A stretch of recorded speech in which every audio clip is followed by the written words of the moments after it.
Kamusta Dollies and welcome back. For today's video, we will be making outfits for Sunny Angel.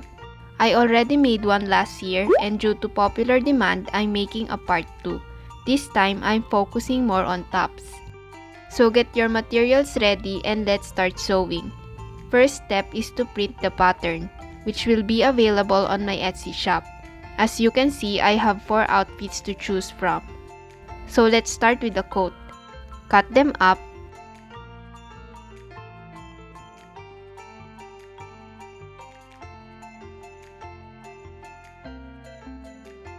and trace them onto a fabric. I highly recommend using a fabric that's both thin and does not fray. Once cut, fold the strip horizontally and sew both ends close.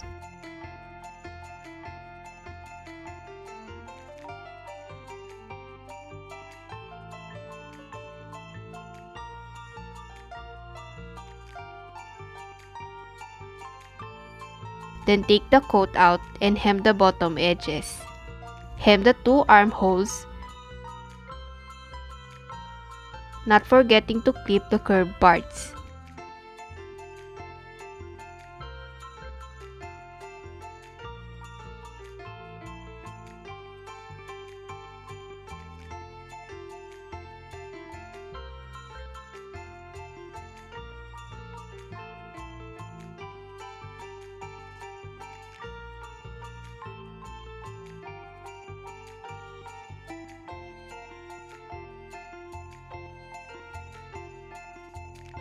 Now back to that strip we sewn, flip it inside out and stitch it on top of the coat.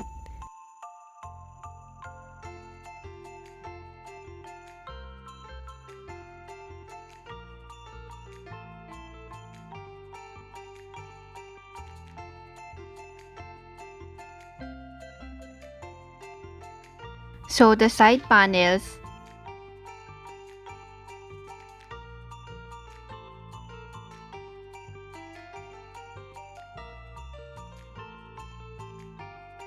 and stitch the arm part close.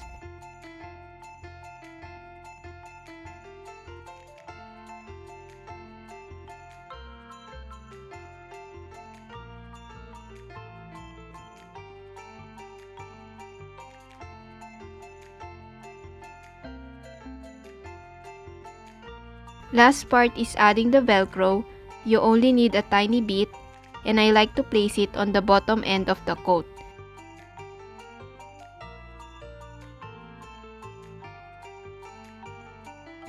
Stitch that and our first outfit is done.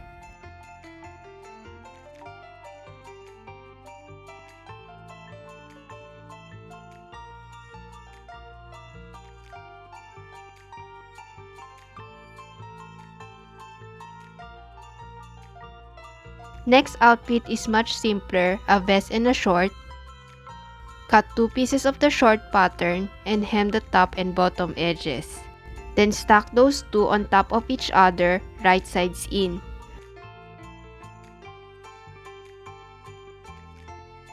Stitch both sides close. Then spread it open so that the stitch side is at the middle. Sew the bottom edges together. Flip it inside out and we have a short.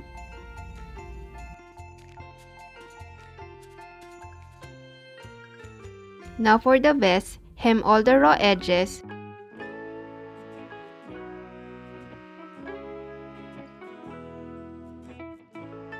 From the bottom down to the armhole, the same way as the first outfit.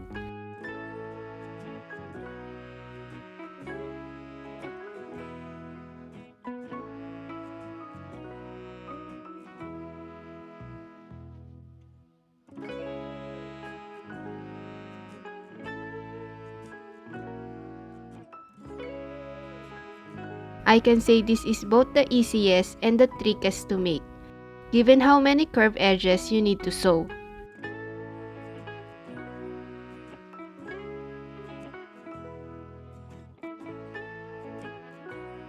Now we're down to our last outfit, which is a collared shirt. There are 2 options you can make. I chose the first one. For the collar, you will be needing a felt. Given how tiny the collar will be, I think felt is the most suited to use. But of course, you're free to use a fabric.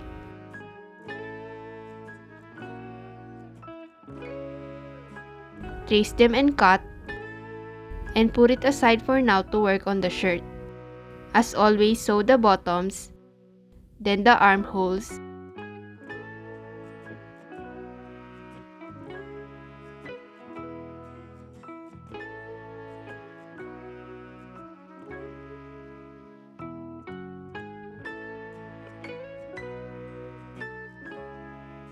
and lastly the top edges.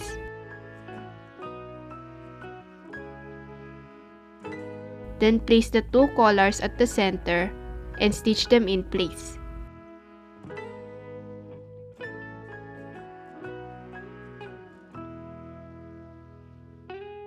Connect the sides close.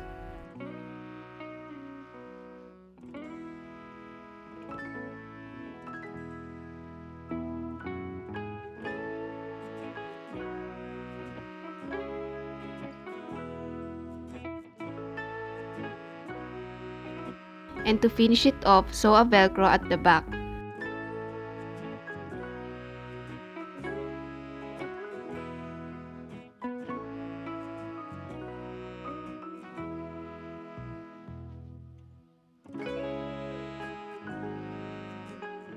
Now I made another shirt with the other collar just so you can see the difference.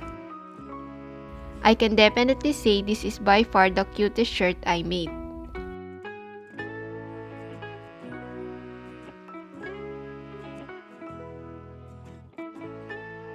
And that is it for this video. If you enjoyed this, give this a like and let me know what you think down in the comments. Thanks for watching and until next time, paalam!